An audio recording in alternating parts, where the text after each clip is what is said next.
Dr. Muhammad Yazid Jalaludin is a distinguished pediatric endocrinologist who has emerged as a leader in the field of pediatric healthcare, particularly in addressing the complexities of childhood endocrine and metabolic disorders.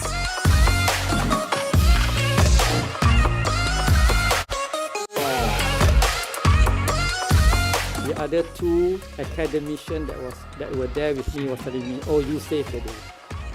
Because everything she asked is about obesity in children, anemia in children, stunting in children. And the other two scientists next to me was like, "Oh yeah, it's luckily you're here."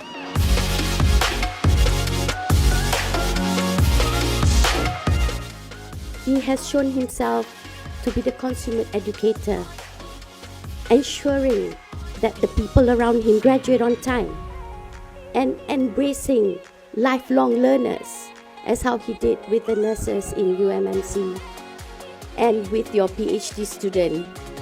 Well done, Yazid. Well done, Professor Yazid Jalaluddin. Thank you.